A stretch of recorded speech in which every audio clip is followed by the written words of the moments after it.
तो साथियों, ये पाली जिला एक दशक से भी ज्यादा समय से दलितों पर अत्याचार के मामले में एक तरह का कत्ल खाना जैसा बना हुआ है। ये वही जिला है जहां पर मोहन मेघवाल को ट्रैक्टर से कुचल करके मार डाला गया। ये वही जिला है जहां पर चुन्नीलाल को अपनी बेटी का नाम बाइसा रखने की वजह से पीट पीट करके मार डाला गया। ये चाकुओं से गोदने वाला जिला, ये ट्रैक्टरों से कुचल कुचल करके मार डालने वाला जिला, ये एक ऐसा जिला जो कत्लगाह के रूप में पूरे देश भर में माना जा रहा है और सामंतवाद और जातिवाद और सामाजिक आतंकवाद और उग्रवाद की ये जन्मभूमि बन गया है ये जिला। इसलिए इसके खिलाफ आप सब लोगों ने आकर के यहाँ पर इतनी बड़ी संख्या में आकर के सड़कों पर उतर करके ये जता दिया है कि अब और पाली जिला किसी भी किस्म के अत्याचार को सहन नहीं करेगा। ये जो जातिवाद के भेड़िए हैं, इन भेड़ियों की आंखों में आंख डाल करके बात करने की अब जरूरत है। अब इनसे डरने की कोई जरूरत नहीं है। लोकतंत्र और संविधान पाली जिले में नहीं है क्या? अगर पुलिस जो कि रक्षक की भूमिका में होती है, पुलिस के थानों में अगर दलितों पर अत्याचार की योजना बनती है, इससे ज्यादा शर्मनाक बात क्या हो सकती है? और पुलिस के लोग उसमें शामिल है, प्रशासन उसमें शामिल है। अगर पाली जिले का प्रशासन और पुलिस दलितों की रक्षा करने में सक्षम नहीं है, तो आज हम यहां से मांग करते हैं कि इस जिले को सेना के हवाले कीजिए और फौज तैनात कीजिए। ये केवल कश्मीर में और नक्सल इलाकों में फौज की जरूरत नहीं है, उससे ज्यादा बड़ा आतंकवाद पाली जिले में नजर आ रहा है।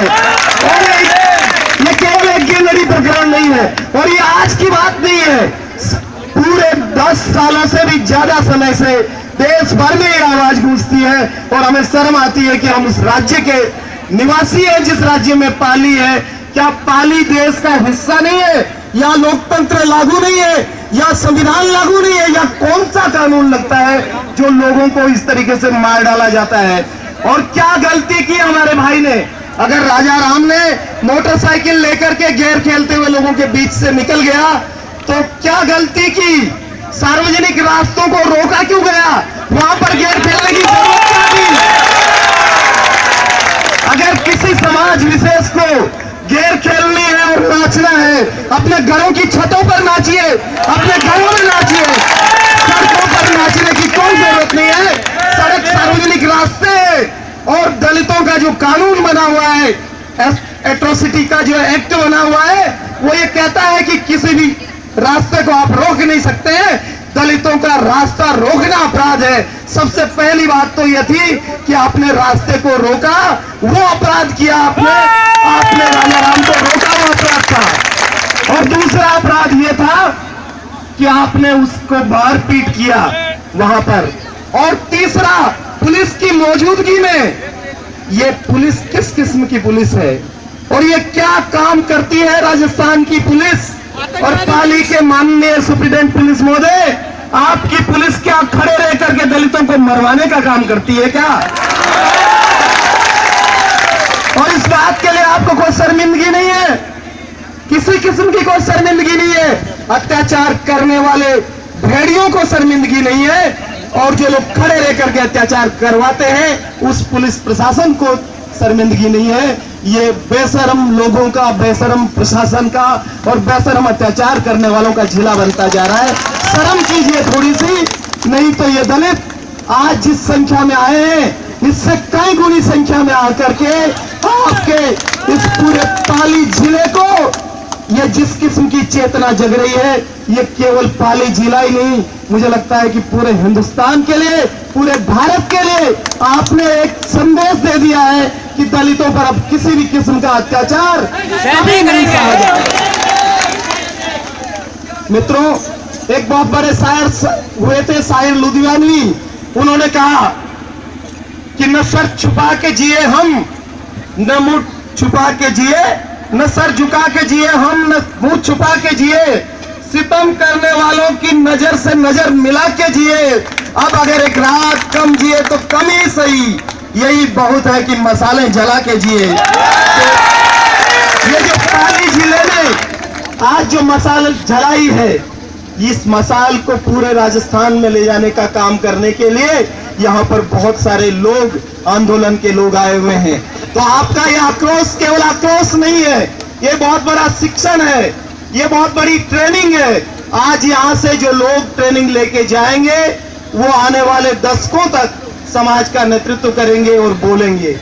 आमतौर पर माना जाता है कि मेघवाल समाज बहुत सभ्य, भोला और चुपचाप सहने वाला समाज है।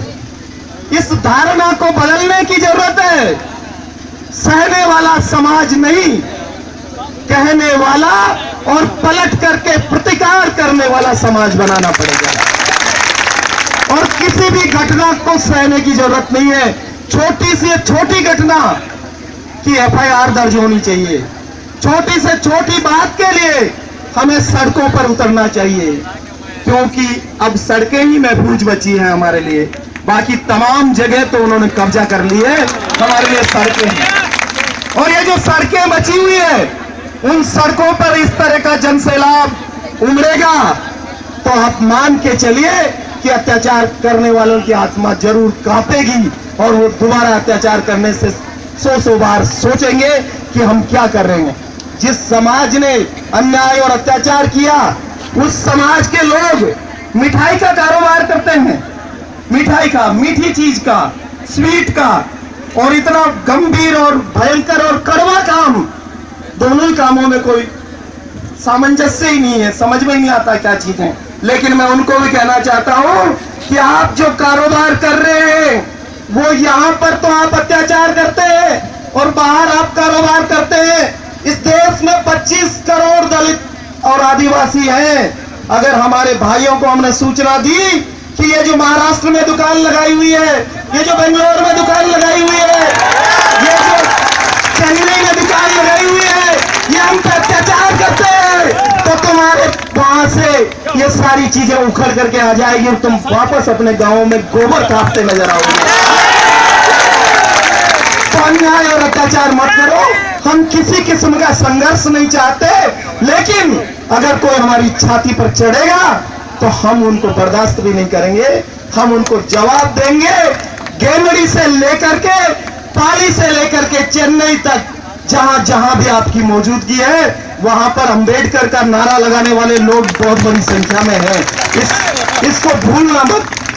तो ये संदेश भी उनके प्रशासनिक चमचे उन तक पहुंचाएं कि हमारा व्यक्तित्व केवल गैलरी में असुरक्षित है, लेकिन तुम इस देश के किसी कोने में सुरक्षित नहीं हो। ये मैं आज कह करके जा रहा हूं।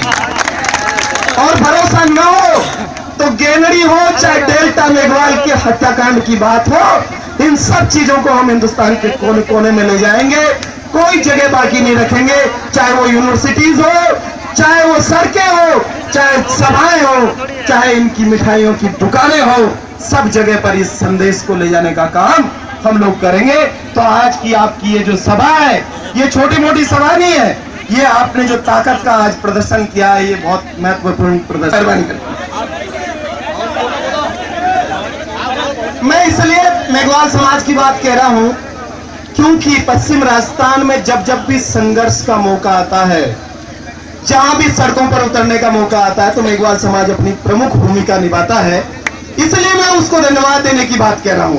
मैं कोई एक समाज की बात नहीं कर रहा, क्योंकि तमाम दलित, आदिवासी और चाहे अल्पसंख्यक, सारे जो पीड़ित और वंचित तबके हैं, उन सबको एकजुट करने का काम हम कर रहे हैं। वो चाहे भले ही एक परिवार ही दूसरे समाज का क्यों नहीं हो, वो हमारे लिए आदरणीय है और हम सबकी एकता उसी से बनती है। लेकिन मेघवाल समाज की बात करना इसलिए जरूरी है क्योंकि मेघवाल समाज ने इस देश के लिए बहुत कुछ किया है, और उसकी चर्चा अगर यहाँ पे नहीं हो तो फिर हमारे जो नई पीढ़ी है वो भी नहीं जानती कि हमने इस समाज के लिए और इस देश के लिए क्या किया है। अगर 1857 की गदर की क्रांति के बड़े बड़े इतिहास के पोथे लिखे गए, तो 1859 की जो मेघ समाज की क्रांति हुई, वो विद्रोह हुआ जो पाकिस्तान में जो धारपर का जिला है उसमें, उस पर क्यों नहीं कहीं किसी भी किताब में कोई चीज आती है कि वहां के लोगों ने अंग्रेजों के खिलाफ बहुत बड़ी लड़ाई लड़ी। आप कैसे भुला देते हैं कि तमाम पुष्कर के जाकर के जो लोग पवित्र होते हैं उस सरोवर की नींव में मेघवाल समाज का बंदा है। देश भर के पर्यटकों को बुला करके अपने हेरिटेज से जेबें भरने वाला राजस्थान का पर्यटन मंत्रालय ये क्यों नहीं कहता है कि मेहरानगढ़ के किले में राजा राम मेघवाल का परिवार, पिछोला की झील में मन्ना जी मेघवाल का जो बलिदान है उसकी बात क्यों नहीं कहते? हम इसलिए कह रहे हैं कि ये बलिदानी समाज है, सदैव इसने बलिदान किया इस देश के लिए। देश का तिरंगा बुन करके देने वाला सत्यनारायण कोतवाल इस समाज का बंदा था। अरे हमारा चरखा लेकर के तुम्हारा गांधी राष्ट्रपिता बन गया और हम अभी तक। ये वो दलित समाज है जिसने बाबा साहब अंबेडकर पैदा किया, और केवल बाबा साहब नहीं, पाकिस्तान का संविधान लिखने वाले जोग लेकर भी भारत के दलित समाज के व्यक्ति, और नेपाल का संविधान जो अभी लिखा गया इसी साल, वो जो कृष्णा थी वो लड़की दलित समाज की थी। तो हम हिंदुस्तान से लगा करके पाकिस्तान से लगा करके नेपाल तक का संविधान रचते हैं और उस संविधान की पालना तुम नहीं करते हो। तुम उस संविधान के नौकर हो जिनको हमारे पूर्वजों ने लिखा है, और उसको लागू करो। ये संविधान के रचयिताओं के वंशज तुम्हें आदेश देते हैं कि चुपचाप उन संविधान को लागू करो, और लागू नहीं करोगे तो जो विद्रोह होगा उसको तुम रोक नहीं सकते। और आज जिस तरह की चेतना देश भर में है, हैदराबाद यूनिवर्सिटी में रोहित वेमुला को मारने वाले लोगों ने सोचा कि मार डाला, चुप हो गया मामला, लेकिन चुप नहीं हुआ। रोहित वेमुला आज घर घर में है, और हम कहते हैं कि कितने रोहित मारोगे, घर कहां से रोहित निकलेगा, और तुमसे जवाब पूछेगा, तुमसे पूछेगा कि हमारे संविधान के हक हमें क्यों नहीं मिल रहे। दोस्तों, ये लड़ाई कोई और देश मांगने की लड़ाई नहीं है, कोई और चीज मांगने की लड़ाई नहीं है। एक सामान्य लड़ाई है कि जो बाबा साहब अंबेडकर ने संविधान बनाया उस संविधान को लागू करो। इससे बड़ी कोई लड़ाई नहीं है। छोटी सी बात, लेकिन इन मोटी बुद्धि वालों को समझ में नहीं आती है, क्योंकि बुद्धि थी नहीं, बिना बुद्धि के ही चलाते रहे। और जब हमारे पूर्वज पढ़े लिखे तो उन्होंने इनको ऐसी धूल चटाई कि आज तक हमारे सवालों के ये जवाब नहीं दे सकते, तो ये जवाब दे भी नहीं सकते हैं। लेकिन मित्रों, मुझे लगता है कि एक बहुत बड़ी साजिश अब इस देश में चल रही है, और वो साजिश ये है कि अब दलित आर्थिक रूप से सक्षम होने लगे हैं, प्रशासन में जाने लगे हैं, दलित ऊंचे उठ रहे हैं, राजनीति में भी जा रहे हैं। तो इनको किसी न किसी चक्रव्यूह में फंसाओ, और वो चक्रव्यूह क्या है? वो चक्रव्यूह है कि गांव गांव में इन पर अत्याचार करो, ताकि इनकी पूरी ताकत इन अत्याचारों के खिलाफ लगती रहे, और ये वही घूमते रहे और तरक्की की बात नहीं सोच सके। तो हमें इन सारे खतरों के बारे में भी सोचना है, और खतरा केवल गांवों में नहीं है, खतरा यूनिवर्सिटी में पढ़ने वाले स्टूडेंट पर भी है। हैदराबाद से लगा करके गेलरी तक, और जेएनयू से लगा करके आईआईटी मद्रास तक, अंबेडकर फूले पेरियार स्टडी सर्किल को रोकने तक सब जगह पर खतरा है। क्योंकि कन्हैया कुमार लाल सलाम और जय भीम बोलता है, वो आपको बर्दाश्त नहीं है। हमें कहते हैं भारत माता का जय का नारा नहीं लगाते हैं। कौन नहीं लगाता भारत माता की जय का नारा? हम सब लोग जिन स्कूलों में पढ़े हैं, हजारों जगह पर भारत माता की जय का नारा लगाते हुए हम आगे गए हैं। लेकिन तुम्हारी भारत माता और हमारी भारत माता में थोड़ा फर्क है। हमारी भारत माता के हाथ में तिरंगा झंडा है और भारत का संविधान है, और तुम्हारी भारत माता भगवा झंडा लेकर के पीछे शेर लेकर के खड़ी है। हम आदिवासी किसी माता को मानेंगे नहीं, हम मानेंगे भारत की उस असली माता को। और तमाम भारत की माताओं को प्रणाम, तमाम भारत के पिताओं को प्रणाम, तमाम भारत के जो लोग हैं उनको प्रणाम, यहाँ के मजदूरों और किसानों का प्रणाम, यहाँ के दलितों, आदिवासियों और अल्पसंख्यकों की जय, सबकी जय बोलने के लिए हम तो तैयार हैं। लेकिन जो जय बोल रहे हैं उनका तुमने क्या किया? क्या गेनड़ी के लोग जय नहीं बोलते थे? ये क्या किसी विदेश के लोग थे? इनसे तुमने किस चीज का बदला लिया? इनसे तुमने किस चीज का बदला लिया? वो डेल्टा मेघवाल जय नहीं बोलती थी क्या? उस बेटी से तुमने क्या बदला लिया? उसका रेप करके और तुमने पानी में डुबो करके मार डाला। हमारी बहन बेटियों के साथ तुम क्या कर रहे हो? तुम रोहित के साथ क्या कर रहे हो? तुम डेल्टा के साथ क्या कर रहे हो? तुम राजाराम के साथ क्या कर रहे हो? तुम हमारे तमाम लोगों के साथ क्या कर रहे हो? इन सब सवालों को, इन सारे सवालों के जवाब मांगने का वक्त आ गया है। बिना डरे, पूरी हिम्मत के साथ हर चौराहे, हर सड़क और हर गांव में हमें सवाल उठाने हैं और पूछना है कि इतने दिनों की आजादी के बावजूद इस देश में आज भी अन्याय और अत्याचार क्यों है और भेदभाव की स्थिति क्यों है? दोस्तों, पोलियो खत्म करने के लिए अभियान चलाती है सरकार और जातिवाद खत्म करने के लिए कोई अभियान नहीं चलाती है। टीबी का कीटाणु मिट गया, लेकिन जाति का कीटाणु नहीं मिटा, भेदभाव का कीटाणु नहीं मिटा। आज भी छूने से अपवित्र हो जाती है चीजें। अरे हम छूते हैं तुम्हारी कोई भी खाने को, पीने को, और किसी लेबोरेटरी में उसका टेस्ट करके बताओ कि उसमें कौन सा विषाणु पैदा हो गया, कौन सा बैक्टीरिया। कुछ भी नहीं होता है। लेकिन जब तक हम अंदर गुलामी रखेंगे तब तक हमको गुलाम बना के रखेंगे। हमको अपने मन में आजाद हो जाना है। वही आजादी की बात हम कर रहे हैं, वही आजादी का नारा हम लगा रहे हैं कि हम मन से आजाद हो, मानसिकता से आजाद हो और हम पूरी तरीके से उन तमाम लोगों को जो लोग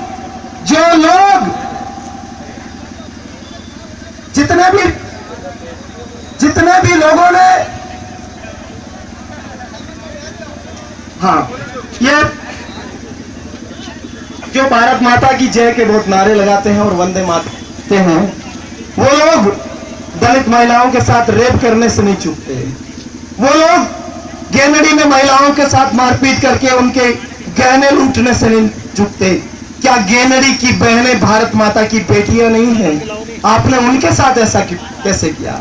तो केवल नारे लगाते हैं पार्कों में जाकर के और शाम को दुकान पर बैठ करके मिलावट करने वाले लोग हमको सिखाते हैं देशभक्ति। देशभक्ति का टेंडर तुम्हारे नाम छूटा हुआ है। ये देश हमारा नहीं है क्या? हमारे पूर्वजों ने इस देश में खून पसीना नहीं बहाया क्या? जितने भी लोग जो मेहनत नहीं करते हैं वो लोग हमको देशभक्ति सिखा रहे हैं। हमारे पूर्वजों ने तो नरेगा से लेकर अकाल रात तक, खेतों से लेकर खलिहान तक हर जगह पर मेहनत करने वाले लोग, तो मेहनत कश लोग तो हमारे ही हैं। हमारे लोग ही तो बनाते हैं कपड़े, हमारे लोग ही तो बनाते हैं हल, हसिया, हथौड़ा, हमारे लोग ही तो बनाते हैं जूते।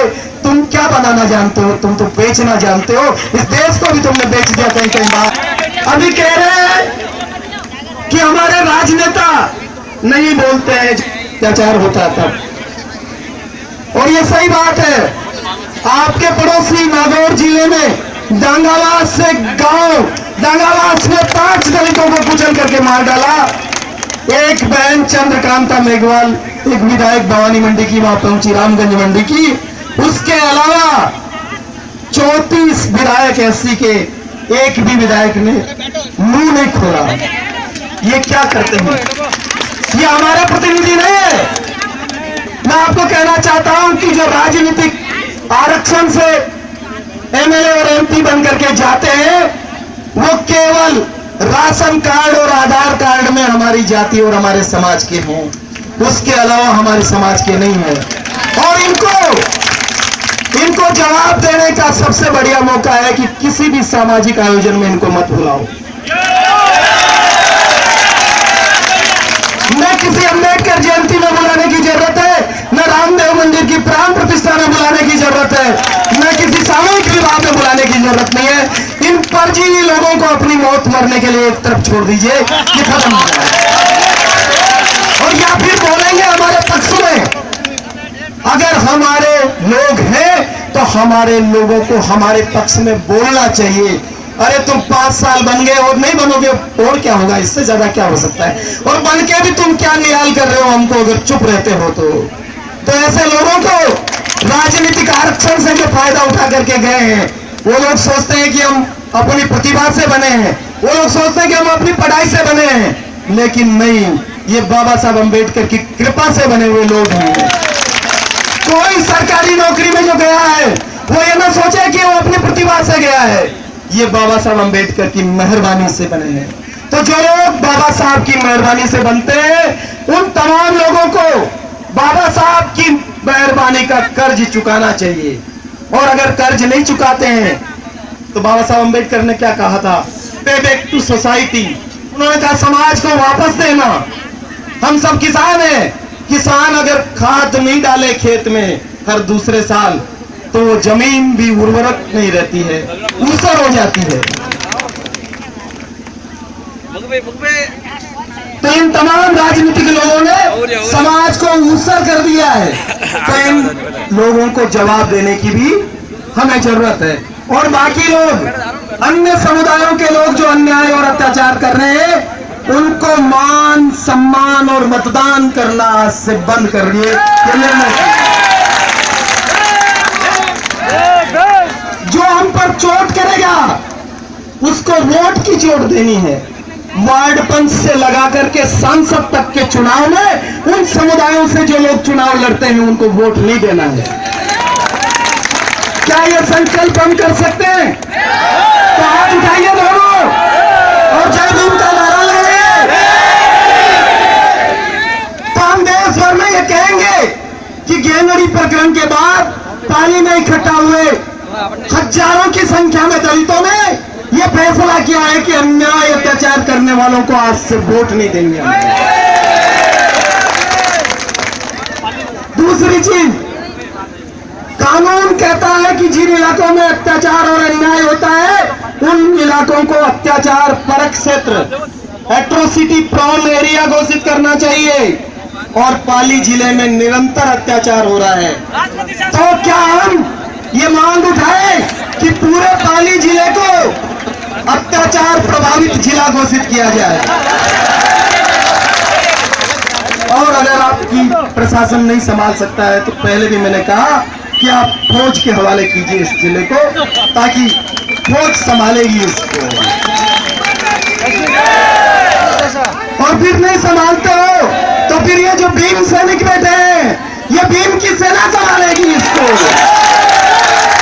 क्योंकि हमारे बाप का बनाया हुआ संविधान हम खत्म नहीं होने देंगे, उसकी रक्षा करेंगे। और एक आखिरी बात के साथ अपनी बात खत्म करूंगा कि जो लोग आधे आधे कपड़े पहन करके कहते हैं कि आरक्षण की समीक्षा होनी चाहिए, पहले तो पूरे कपड़े पहनो। अरे सभ्यता से रहो इस देश में, बहन बेटियां रहती है इस देश में, ऐसे कैसे घूमते हो तुम? और ऊपर से कह रहे हो कि आरक्षण की समीक्षा होनी चाहिए। आरक्षण तुम्हारे देश की बपौती, ये तुम्हारे बाप की बपौती है, तुमने खैरात में दे रखा है हमको। इस देश की रक्षा में, इस देश की सुरक्षा में, इस देश की तरक्की में हमारे लोगों ने भी खून पसीना बहाया है। और 1932 का वो समझौता, पूना पैक्ट, पूना की जेल में महात्मा गांधी जब ये कहने लगे कि भाई मैं किसी भी कीमत पर दलितों को 2 वोट का अधिकार नहीं देने दूंगा, तब जो समझौता हुआ उसमें आरक्षण मिला है हमको। हमने वोट देने का अधिकार छोड़ा और आरक्षण लिया। तो ये तो गिव एंड टेक का मामला है, या कोई खैरात का मामला नहीं है। हमने लड़ाई लड़के लिया है, बाबा साहब अंबेडकर ने लड़ाई लड़के लिया है। उस आरक्षण को हम ऐसे जाने नहीं देंगे। और आरक्षण की पूरी बहस में जो लोग कहते हैं कि प्रतिभा की बात है, वो प्रतिभा कुछ नहीं है दोस्तों, ये केवल याद रखने की क्षमता की बात है। कोई बच्चा पूरी की पूरी रामायण याद रख लेता है, कोई कोई कुरान याद कर लेता है, कोई कुछ और याद कर लेता है और उसको 99% अंक मिल जाते हैं। इसका मतलब ये नहीं कि वो सबसे प्रतिभाशाली है, उससे जो कम अंक प्राप्त करते हैं वो भी प्रतिभाशाली है, लेकिन अलग तरीके से प्रतिभाशाली है। हमारे बच्चे खेतों में मेहनत करके, जानवर चरा करके और फिर स्कूलों में पहुंचते हैं और उसके बावजूद भी नंबर लाते हैं। क्या वो कम प्रतिभाशाली? हमारे बच्चे हल चला सकते हैं, हमारे बच्चे तरह तरह के आइटम बना सकते हैं। इनके बच्चों को अगर हमारे बच्चों जैसी स्थिति में रहना पड़े तो ये मर जाएंगे, ये जी नहीं सकते। ये एसी में, घरों में एसी, जिस गाड़ी में जाते हैं उसमें एसी, जिस स्कूल में पढ़ते हैं उसमें एसी, जिस रेस्टोरेंट में खाना खाते हैं उसमें एसी, वैसे तो जीते हैं ये, इनका जीव वैसे एसी में चलता है। हमारे बच्चे 50 डिग्री सेंटीग्रेड में, 50 डिग्री सेंटीग्रेड में खुलेआम सारी चीजें करते हैं, पढ़ाई करते हैं। जब शहरों में जाते हैं तो उनको कमरे नहीं मिलते हैं, बहुत विपरीत परिस्थितियों में हमारे बच्चे पढ़ते हैं, नदियां तैर करके पढ़ते हैं, पहाड़ लांग करके पढ़ते हैं। ऐसे बच्चों को तुम कहते हो कि ये प्रतिभाशाली बच्चे नहीं है। अरे प्रतिभाशाली बच्चे नहीं थे तो तुम्हारे तमाम प्रतिभाशाली इस देश का संविधान लिख देते, फिर बाबा साहब की क्या जरूरत थी? 1950 से पहले प्रतिभाशाली लोग थे हमारे पास, आज नहीं है। ये कैसी बात हो गई? तो ये प्रतिभा की पूरी बहस झूठी बहस है, अंकों की पूरी बहस झूठी बहस है। इससे घबराने जो भारत माता की जय के बहुत नारे लगाते हैं और वंदे मातरम हैं, वो लोग दलित महिलाओं के साथ रेप करने से नहीं चूकते। वो लोग गेनडी में महिलाओं के साथ मारपीट करके उनके गहने लूटने से नहीं चूकते। क्या गेनडी की बहनें भारत माता की बेटियां नहीं हैं? आपने उनके साथ ऐसा कैसे किया? तो केवल नारे लगाते हैं पार्कों में जाकर के और शाम को दुकान पर बैठ करके मिलावट करने वाले लोग हमको सिखाते हैं देशभक्ति। देशभक्ति का टेंडर तुम्हारे नाम छूटा हुआ है, ये देश हमारा नहीं है क्या? हमारे पूर्वजों ने इस देश में खून पसीना नहीं बहाया क्या? जितने भी लोग जो मेहनत नहीं करते हैं वो लोग हमको देशभक्ति सिखा रहे हैं। हमारे पूर्वजों ने तो नरेगा से लेकर अकाल राहत तक, खेतों से लेकर खलिहान तक हर जगह पर मेहनत करने वाले लोग, तो मेहनत कश लोग तो हमारे ही हैं। हमारे लोग ही तो बनाते हैं कपड़े, हमारे लोग ही तो बनाते हैं हल, हसिया, हथौड़ा, हमारे लोग ही तो बनाते हैं जूते। तुम क्या बनाना जानते हो? तुम तो बेचना जानते हो। इस देश को भी तुमने बेच दिया कहीं कहीं। भाई सारे लोग अभी कह रहे हैं कि हमारे राजनेता नहीं बोलते हैं, अत्याचार होता तब, और ये सही बात है। आपके पड़ोसी नागौर जिले में डांगावास से गांव, डांगावास में 5 दलितों को कुचल करके मार डाला। एक बहन चंद्रकांता मेघवाल, एक विधायक भवानी मंडी की, वहां पहुंची रामगंज मंडी की। उसके अलावा 34 विधायक एससी के, एक भी विधायक ने मुंह नहीं खोला। ये क्या करते हैं? ये हमारे प्रतिनिधि नहीं है। मैं आपको कहना चाहता हूं कि जो राजनीतिक आरक्षण से एमएलए और एमपी बनकर के जाते हैं वो केवल राशन कार्ड और आधार कार्ड में हमारी जाति और हमारे समाज के हैं, उसके अलावा हमारे समाज के नहीं है। और इनको जवाब देने का सबसे बढ़िया मौका है कि किसी भी सामाजिक आयोजन में इनको मत बुलाओ। न किसी अम्बेडकर जयंती में बुलाने की जरूरत है, न रामदेव मंदिर की प्राण प्रतिष्ठा में बुलाने की जरूरत है, न किसी सामूहिक विवाह में बुलाने की जरूरत नहीं है। इन परजीवी लोगों को अपनी मौत मरने के लिए एक तरफ छोड़ दीजिए, ये खत्म हो जाए। और या फिर बोलेंगे हमारे पक्ष में, अगर हमारे लोग हैं तो हमारे लोगों को हमारे पक्ष में बोलना चाहिए। अरे तुम 5 साल बन गए और नहीं बनोगे, और क्या होगा? इससे ज्यादा क्या हो सकता है? और बन के भी तुम क्या निहाल कर रहे हो हमको, अगर चुप रहते हो तो ऐसे लोगों को राजनीतिक आरक्षण से जो फायदा उठा करके गए हैं, वो लोग सोचते हैं कि हम अपनी प्रतिभा से बने हैं, वो लोग सोचते हैं कि हम अपनी पढ़ाई से बने हैं, लेकिन नहीं, ये बाबा साहब अम्बेडकर की कृपा से बने हुए लोग हैं। कोई सरकारी नौकरी में जो गया है वो ये ना सोचे कि वो अपनी प्रतिभा से गया है, ये बाबा साहब अम्बेडकर की मेहरबानी से बने हैं। तो जो लोग बाबा साहब की मेहरबानी से बनते हैं, उन तमाम लोगों को बाबा साहब की मेहरबानी का कर्ज चुकाना चाहिए। और अगर कर्ज नहीं चुकाते हैं तो बाबा साहब अम्बेडकर ने क्या कहा था, पे बैक टू सोसाइटी। उन्होंने कहा समाज को वापस देना। हम सब किसान हैं, किसान अगर खाद नहीं डाले खेत में हर दूसरे साल तो वो जमीन भी उर्वरक नहीं रहती है, ऊसर हो जाती है। तो इन तमाम राजनीतिक लोगों ने समाज को ऊसर कर दिया है, तो इन लोगों को जवाब देने की भी हमें जरूरत है। और बाकी लोग, अन्य समुदायों के लोग जो अन्याय और अत्याचार कर रहे हैं, उनको मान सम्मान और मतदान करना आज से बंद करिए। जो हम पर चोट करेगा उसको वोट की चोट देनी है। वार्ड पंच से लगा करके सांसद तक के चुनाव में उन समुदायों से जो लोग चुनाव लड़ते हैं उनको वोट नहीं देना है। क्या ये संकल्प हम कर सकते हैं? तो हाथ उठाइए दोनों और जय भीम का नारा लगाइए। तो हम देश भर में ये कहेंगे कि गैंगड़ी प्रकरण के बाद पाली में इकट्ठा हुए हजारों की संख्या में दलितों ने यह फैसला किया है कि अन्याय अत्याचार करने वालों को आज से वोट नहीं देंगे। दूसरी चीज, कानून कहता है कि जिन इलाकों में अत्याचार और अन्याय होता है उन इलाकों को अत्याचार परक क्षेत्र, एट्रोसिटी प्रोन एरिया घोषित करना चाहिए।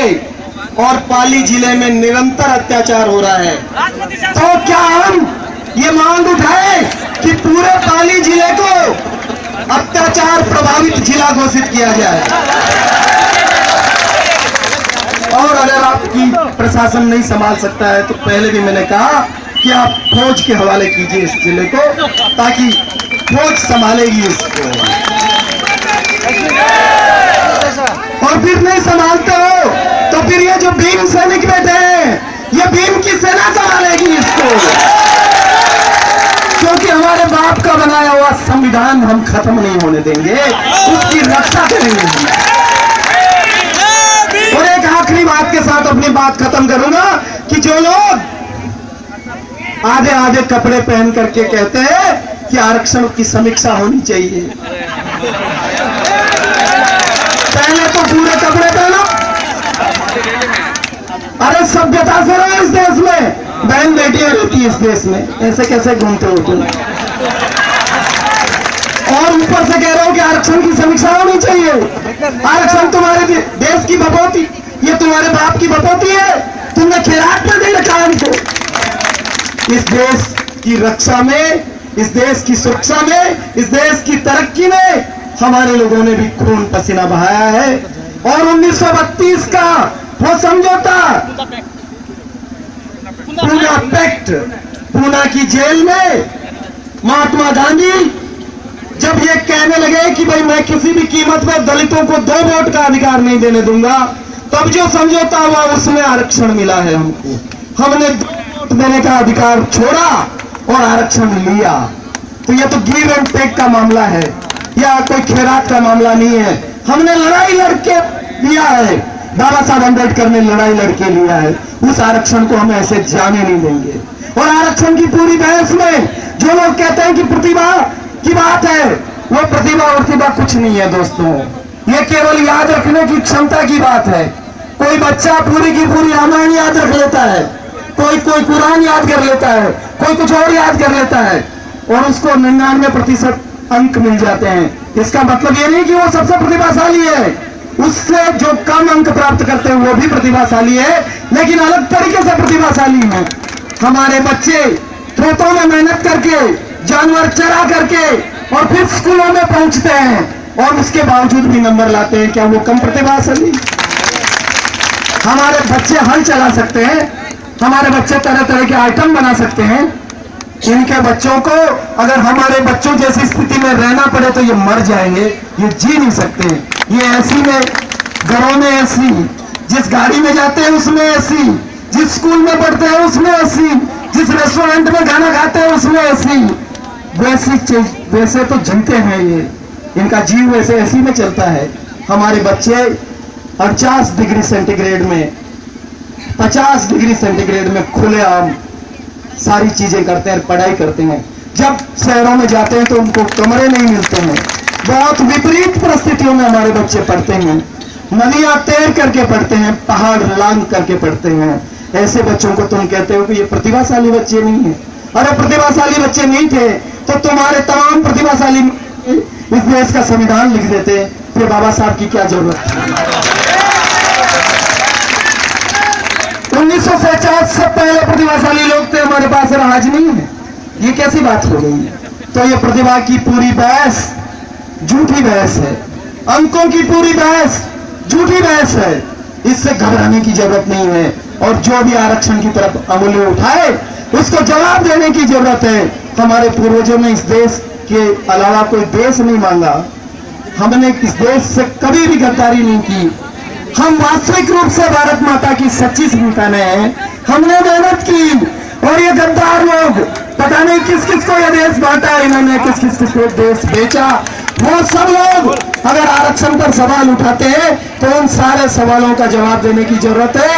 और किसी भी कीमत पे अन्याय और अत्याचार को और भेदभाव को सहन नहीं करना है। हमें यह तय करना है कि ये 2020 से पहले खत्म होनी चाहिए अन्याय और अत्याचार की कहानियां। आइंदा हम नहीं सुनना चाहते हैं।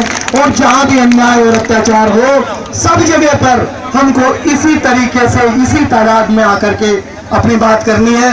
मुझे कई दिनों से गले में संक्रमण हो गया और डॉक्टर ने कहा बोलना नहीं है, लेकिन मैंने कहा अब नहीं बोले तो फिर कब बोलेंगे, बोलना पड़ेगा। तो आपको बहुत बहुत धन्यवाद। जय भारत और जय भीम जी।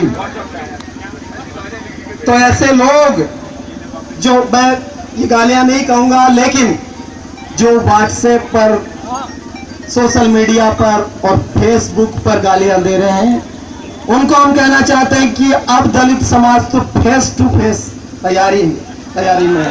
अरे तुम क्या फेसबुक पर, क्या व्हाट्सएप पर और क्या वर्चुअल मीडिया में और सोशल मीडिया में गालियां देते हो? हम तो एक्चुअल में लड़ने के लिए तैयार हैं। लेकिन ऐसे लोगों को माफ करने की जरूरत नहीं है। मैं आयोजकों से कहना चाहता हूं कि इसमें साइबर एक्ट, एट्रोसिटी एक्ट, तमाम एक्टों में केस दर्ज करवाइए या जो भी है उसके खिलाफ। और ऐसी गालियां डांगावास में भी लिखी थी दो लोगों ने, उनको भी जवाब दिया गया और उनको भी जेल हुई। ये लोग भी जेल जाएंगे, मैं आज आपको कहना चाहता हूं। तो घटनाओं का सिलसिला रुक नहीं रहा है। कानाराम जी कह रहे हैं कि सुगालिया में भी घटना हो गई है। घटनाएं हर दिन हो रही है, हर क्षण हो रही है। इस देश में अन्याय और अत्याचार कहीं थम नहीं रहा है, लेकिन इसके खिलाफ लड़ते रहना है, सदियों तक लड़ते रहना है। हमारे पूर्वजों ने देवासुर संग्राम में लड़ाई लड़ी, देवासुर संग्राम से लगा करके पाली में आज तक लड़ाई जारी है। 5000 साल का संघर्ष है और 5000 साल और संघर्ष हम कर सकते हैं। हम हार मानने वाले लोगों में से नहीं है। हम